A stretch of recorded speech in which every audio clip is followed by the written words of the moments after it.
Yo, this is the Scarcity Studios YouTube channel. Please don't forget to like, comment, share and subscribe. And our sponsors are Alpha Claims and Hire Birmingham, the leading and best accident management company. Get a replacement car anywhere in 1 hour. This first story comes from Manchester, and police have released body cam footage in relation to the arrest of two men that were seen walking around the streets of Eccles with a firearm.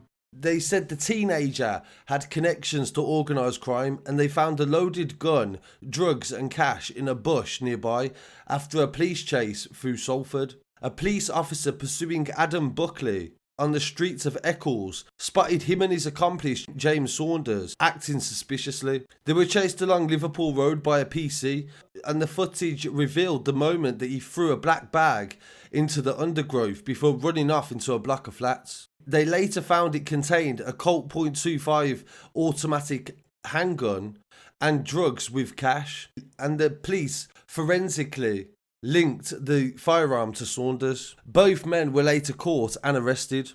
At Manchester Crown Court, Saunders, 32 years old, and Buckley, 19, from Eccles, pled guilty to possession of a loaded firearm in a public place, money laundering and possession with intent to supply Class A drugs.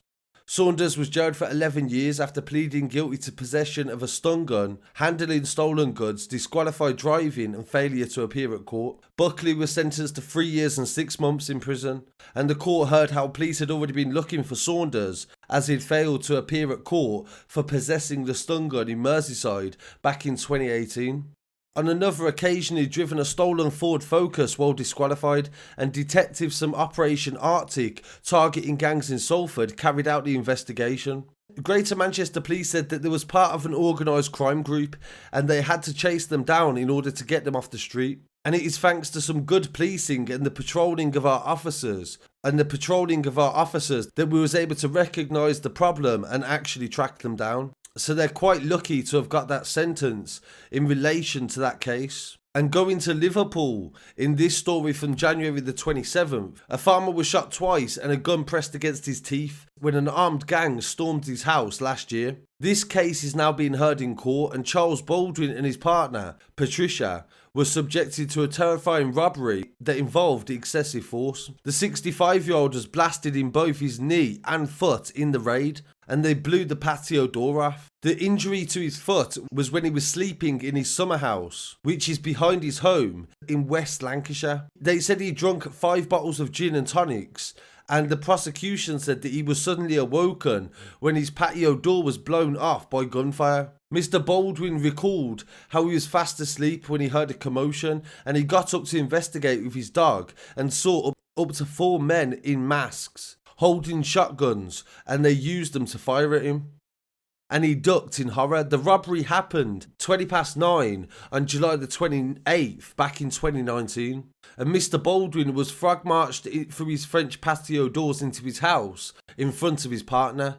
Mr. McKentry told the jury that he'd been asleep and he'd been drunk, and he was awoken by the gunfire and 4 men in his house. He told the court that Mr. Baldwin was shot after showing the gang his cash box as he was sat at his desk. Watches were also taken from the drawer.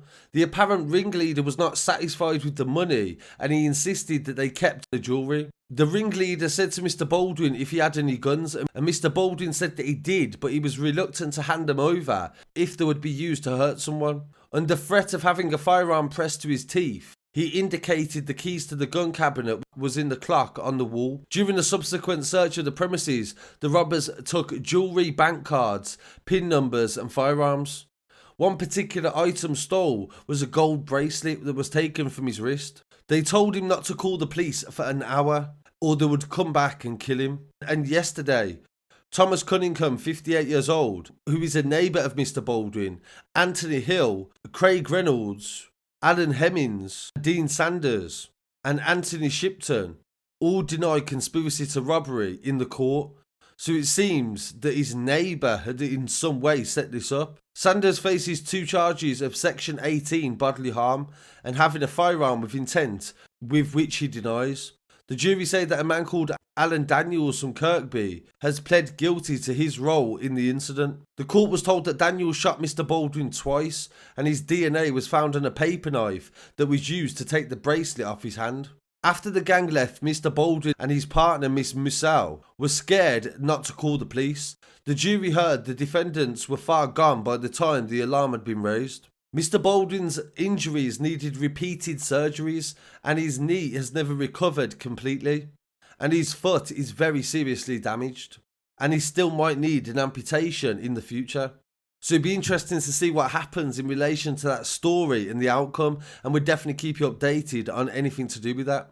And in some West Midlands news, a man has been jailed following an investigation into a firearm. It was found inside his shed. Joshua Nicholson, aged 29, from Rugby, was found guilty on the 27th of January at Warwick Crown Court for possession of a firearm and assault.